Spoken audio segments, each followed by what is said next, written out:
Hello दोस्तों, मैं सुमित कुमार। आप सभी का स्वागत है फिर से हमारे मैथ ग्लोबल स्टडी चैनल में। तो आज आप लोग के लिए एक बहुत बड़ा सरप्राइज। वो सरप्राइज क्या है? आज आप सब लोग के लिए एक मैथ न्यू बैच लेकर आए, जिसका नाम है मैथ फाउंडेशन बैच। सही सुने आप लोग, मैथ फाउंडेशन बैच। यानी मैथ को जड़ से लेकर एडवांस तक बताएंगे। ये आपको कंपटीशन एग्जाम में बहुत ही बड़ा रोल निभाएगा। मैथ कॉम्पिटिटिव एग्जाम में बहुत बड़ा रोल होता है, बहुत बड़ा ब्रांच है मैथ। अगर आपका मैथ वीक है तो आप हर एग्जाम से छोटे-छोटे नंबर से छँट जाइएगा। तो मैथ एक बहुत बड़ा रोल करता है कॉम्पिटिशन एग्जाम के लिए, चाहे वो एसएससी हो, रेलवे हो, डिफेंस का कोई एग्जाम हो, बैंक एग्जाम हो, स्टेट एग्जाम हो, कोई भी एग्जाम हो, उसमें बहुत बड़ा रोल करता है मैथ, अगर उसमें मैथ है तो। अगर मैथ आपका ठीक है तो आपका रीजनिंग भी अच्छे से पढ़ लीजिएगा, जीके, जीएस अच्छे से पढ़ लीजिएगा, इंग्लिश भी अच्छे से पढ़ लीजिएगा, करंट अफेयर भी अच्छे से पढ़ लीजिएगा। तो मैथ एक ऐसा चैप्टर है, एक ऐसा सिलेबस है, एक ऐसा सब्जेक्ट है जो हमारे माइंड को एक्सरसाइज कराता है, जो सोचने की क्षमता बढ़ाता है, जो पढ़ने की क्षमता बढ़ाता है। तो वही मैथ को ए टू जेड, यानी जीरो से लेकर एकदम हाई लेवल तक। फाउंडेशन कहने का अर्थ क्या है? बहुत सारे बच्चे के मैथ एकदम वीक होता है, 12 तो पास आसानी से कर लेते हैं, लेकिन उनका मैथ बहुत वीक होता है, तो मैथ के कारण एग्जाम के प्रिपेयर सही से नहीं कर पाते। तो उसी को मद्देनजर रखते हुए ये बैच लाया गया। इस बैच में मैथ के हर एक चैप्टर हो, नंबर सिस्टम हो, trigonometry, algebra, mensuration, calculus, defence के लिए भी इसमें लेके चलेंगे। हर चैप्टर को कवर किया जाएगा, चाहे स्टैटिक हो। डिफेंस में थोड़ा 10th और 12th वाला मिक्स हो गया आता है, लेकिन स्टेट एग्जाम हो, रेलवे का हो, इस स्टेट एग्जाम इसमें एसएससी हो, इसमें कंपटीशन का एक अलग सिलेबस होता है, पढ़ना बहुत जरूरी है। तो आइए बिना देर के वीडियो चालू करते हैं। मैथ फाउंडेशन बैच, इसमें पहले सिलेबस क्या क्या पढ़ना है वो जानते हैं। बिना सिलेबस जाने कभी आप कंपटीशन एग्जाम की तैयारी मत कीजिएगा, नहीं तो कभी क्वालिफाई नहीं कीजिएगा। ये बात आप लोग याद रखिएगा। तो बिना सिलेबस जाने कभी कंपटीशन एग्जाम की तैयारी कभी नहीं कीजिएगा। हर चीज आप जो साइंस पढ़ रहे होंगे, चाहे हिस्ट्री, इकोनॉमिक, पॉलिटिकल, कोई भी चीज पढ़ रहे होंगे, उसका पहले सिलेबस जानिए, उसका ढांचा जानिए, फिर उसका तैयारी कीजिए अच्छे से। तो सिलेबस जानना बहुत इंपॉर्टेंट होता है। पहले सिलेबस पढ़ाते हैं, फिर नेक्स्ट वीडियो से आप लोग का हर चैप्टर एकदम सिस्टमेटिक रेडी होकर आप लोग को यूट्यूब पर मिलेगा। तो सबसे पहले आते हैं, इसको हम 6 यूनिट में बांटे सिलेबस को। कंपटीशन का सिलेबस को हम 6 यूनिट में बांटे हैं, और सब सिलेबस बहुत मस्त है अपने आप में। सबसे पहला यूनिट आता है unit 1, unit 2, unit 3, unit 4, unit 5, unit 6। सबका नाम नहीं दिए, लेकिन उसके अंदर कुछ चैप्टर को रखे जो एक जैसा व्यवहार करता है। जैसे चुंबक में आप लोग पढ़े होंगे, मैग्नेट में, उसको सिलेबस छोड़िए, बेसिक बता रहे। जो एक किस्म के चैप्टर हो उसको एक यूनिट में रखे, जिसका एक एक हर चीज एकदम सिस्टमेटिक हो, लिंक हो, उसको हम एक यूनिट में रखे। जैसे सबसे पहला आता है percentage, profit and loss, discount, simple interest और कंपाउंड इंटरेस्ट। तो ये जो 5 चैप्टर है, प्रॉफिट लॉस हो गया, परसेंटेज हो गया, डिस्काउंट हो गया, सिंपल इंटरेस्ट हो गया, कंपाउंड इंटरेस्ट हो गया, ये सब एक जैसा चैप्टर है। अगर परसेंटेज आपका वीक है तो सिंपल इंटरेस्ट आपसे सॉल्व नहीं होगा, प्रॉफिट लॉस सॉल्व नहीं होगा। तो परसेंटेज के बाद यहाँ प्रॉफिट लॉस सीख सकते, नहीं तो नहीं सीख सकते। तो इसको एक यूनिट में रख दिए, जितना भी परसेंट वाला काम है उसको एक यूनिट में रख दिए।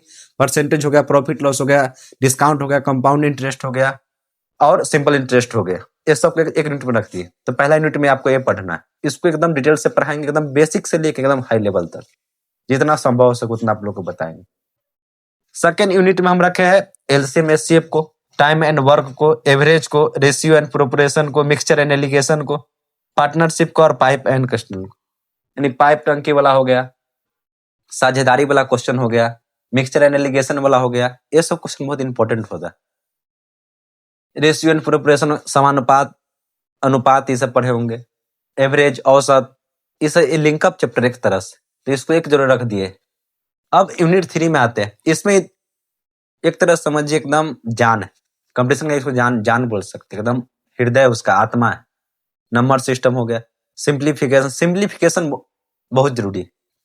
जो भी व्यक्ति को, जो भी बच्चे को कोई भी एग्जाम की तैयारी करते होंगे, उनको सिंप्लीफिकेशन नहीं आता, तो उनके लिए बहुत बड़ा खतरा है। जी ध्यान दीजिएगा। तो सिंप्लीफिकेशन बहुत बड़ा रोल करता है, बहुत ज्यादा सिंप्लीफिकेशन, वो भी फास्ट सिंप्लीफिकेशन होना चाहिए। एग्जाम में यही इंपोर्टेंट करता है। आपको कितना आता है वो मैटर नहीं करता, आप कितना फास्ट क्वेश्चन कर रहे हैं। आता है उसके बाद, उस आने के बाद, क्योंकि आएगा तो फास्ट कैसे कर पाएगा, आएगा तब ना फास्ट कर पाएगा। तो आए और फास्ट कीजिए, तभी रिजल्ट आपका होगा। ये चीज ध्यान देते हुए पढ़ाई करना है। तो नंबर सिस्टम, सिंप्लीफिकेशन और स्क्वायर एसेंडिक्स, घातांक करने, ये 3 बहुत ही इंपॉर्टेंट चैप्टर है। और शुरुआत भी इन चैप्टर से करेंगे। नंबर सिस्टम हो गया, सिंप्लीफिकेशन, ये बहुत इंपॉर्टेंट चैप्टर है, ये चीज याद रखिए। और यूनिट 4 में आते हैं, तो यूनिट 4 में आपको पढ़ना है मेंसुरेशन पढ़ना है, ज्योमेट्री पढ़ना है, अलजेब्रा पढ़ना और ट्रिग्नोमेट्री पढ़ना है यूनिट 4 में। ये बहुत ही इंपॉर्टेंट चैप्टर याद रखे है, ऐसे चैप्टर, इससे स्कोर भी अच्छा आता है। मेंसुरेशन, अलजेब्रा, ट्रिग्नोमेट्री, ज्योमेट्री अपने आप में मस्त चैप्टर है। आप लोग तो 11 12 में बहुत ट्रिग्नोमेट्री पढ़ रहे हैं, उतना तो पढ़ना भी नहीं कॉम्पिटेटिव एग्जाम के लिए, डिफेंस के छोड़कर। यूनिट 5 में रखे एकदम 2 ही इसमें चैप्टर रखे, एक टाइम, स्पीड एंड डिस्टेंस के चाल, समय, चाल और दूरी को, और बोट एंड स्ट्रीम, नाव और धारा, ये भी अच्छा, इससे क्वेश्चन भी आता है। सबसे ज्यादा क्वेश्चन एग्जाम में परसेंटेज से आता है। तो ये चीज ध्यान देते हुए हर यूनिट को एकदम सिस्टमेटिक रखे। से यूनिट 1 कंप्लीट जब हो जाए तो यूनिट 2 में चलेंगे। मतलब यूनिट 1 5 किस तरह पढ़ाना है मेरा काम है, पढ़ना आपका काम। अब आते हैं यूनिट 6 की तरफ, लास्ट है स्टैटिक्स पढ़ना है, जिसमें आप मीन, माध्य, माध्यिका, बहुलक, जितना भी चीज होता है इस तरह के सब इसमें पढ़िएगा। फिर डीआई हो गया, फिर परम्यूटेशन एंड कॉम्बिनेशन हो गया, क्रमचय संचय, जो आप लोग 11th में पढ़े होंगे, तो ये भी पढ़ना यूनिट नंबर 6।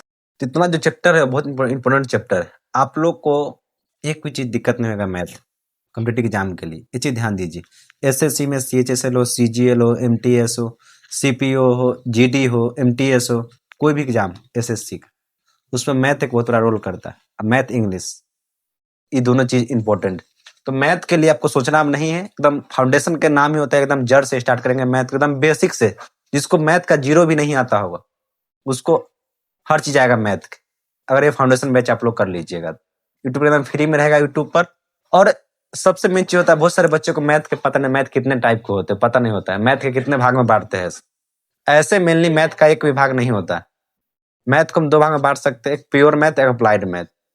लेकिन मैथ में कुछ भी जैसे अलजेब्रा, ट्रिग्नोमेट्री, कैलकुलस, ये सब ब्रांच होता है, लेकिन मैथ को टाइप में नहीं बांट सकते। लेकिन अगर बांटना चाहिए तो 2 भाग में बांट सकते हैं, एक प्योर मैथमेटिक्स, एक अप्लाइड मैथमेटिक्स। अप्लाइड में आता है स्टैटिक आ गया, प्रोबेबिलिटीज आ गया, ऐसा आता है अप्लाइड में। और जो ट्रिग्नोमेट्री, ज्योमेट्री, सब जितना भी आता है, नंबर सिस्टम, ये सब हो गया, मेंसुरेशन, ये सब हो गया, सब आता है प्योर मैथ, इसको शुद्ध गणित बोलते हैं। तो इस चैप्टर को आप लोग नोट कर लीजिए कॉपी पर और तैयार हो जाइए फाउंडेशन बैच के लिए। पढ़िए जीरो से और बन जाइए मैथ में बहुत ही स्मार्ट। मैथ में आगे बढ़िए, मैथ को सीखिए, समय दीजिए उस पर, तो मैथ आपका अच्छा होगा। मैथ अच्छा होगा तो हर सिलेबस आप अच्छे से मैनेज कर पाइएगा और हर सिलेबस अच्छे से पढ़ पाइए। तो चलिए मिलते हैं नेक्स्ट वीडियो में नंबर सिस्टम के साथ। ये बैच पूरी ईमानदारी के साथ आप लोग को बहुत ही यूजफुल होगा। बोलने से आप लोग देखिएगा वीडियो, बोलना कम चाहते हैं लेकिन आप लोग देख लीजिएगा नंबर सिस्टम में क्या क्या आपको मिलता है और किस तरह से आपको एकदम बेसिक से एकदम जीरो समझिए मैथ को, कितना हाई तक आप लोग पढ़ते हैं। तो आप लोग क्लास में मिलेगा, ये तो आप लोग को सिर्फ इंट्रो दिए थे। चलिए मिलते हैं नेक्स्ट वीडियो में। जय हिंद, जय भारत।